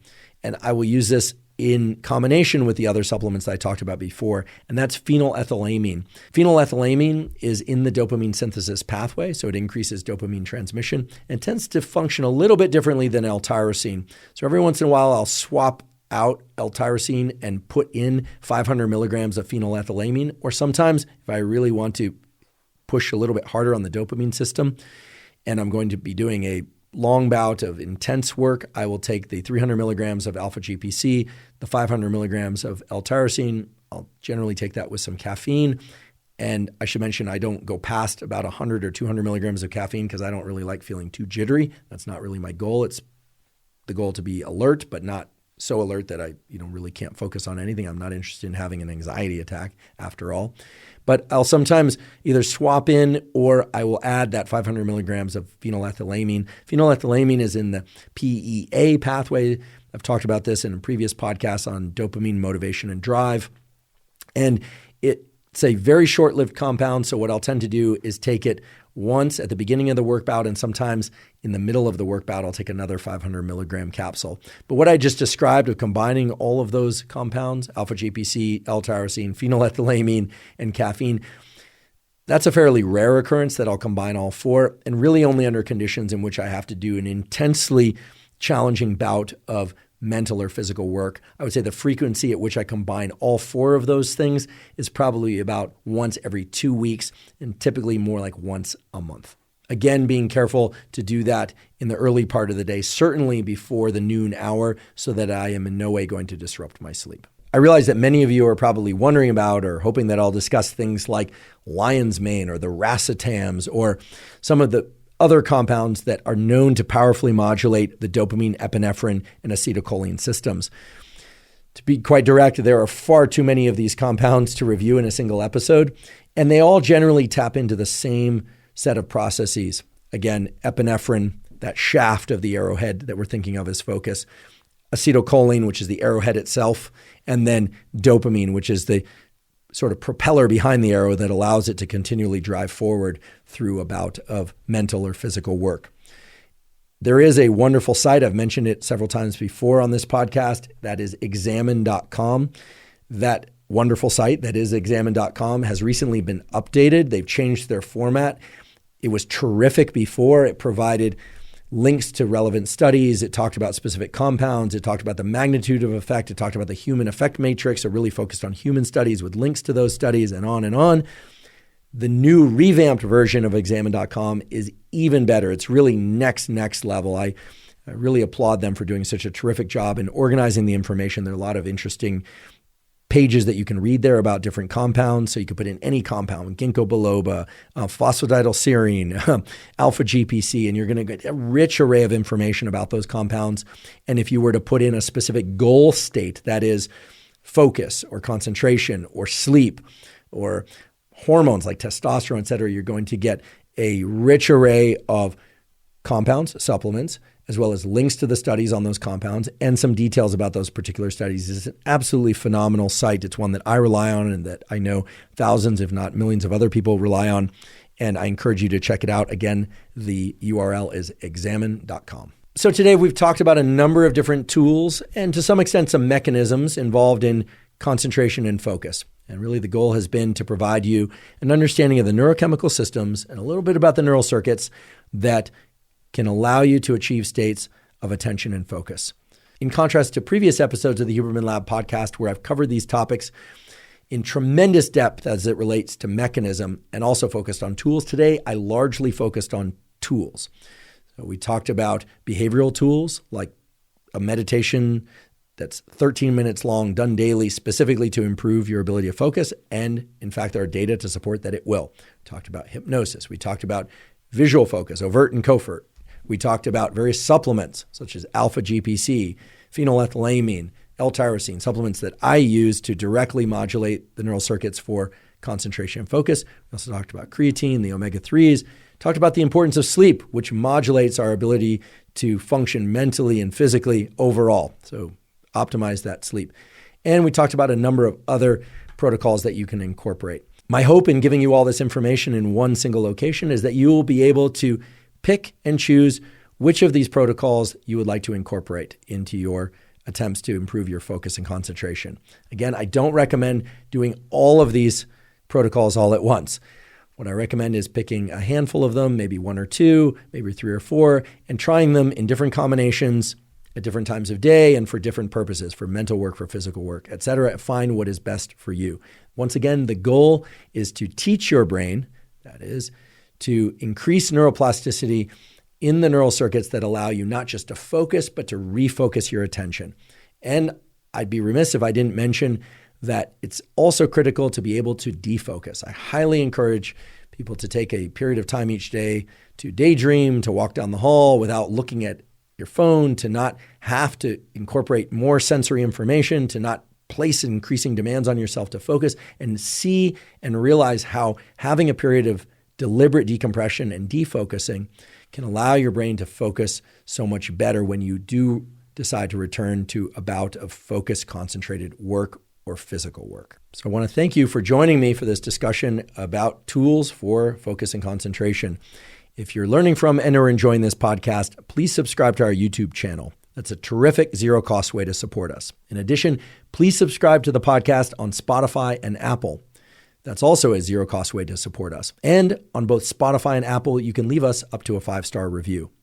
If you have questions for us, or comments or suggestions, or guests that you'd like us to consider bringing on the Huberman Lab podcast, please put all that in the comment section on YouTube. We do read all those comments.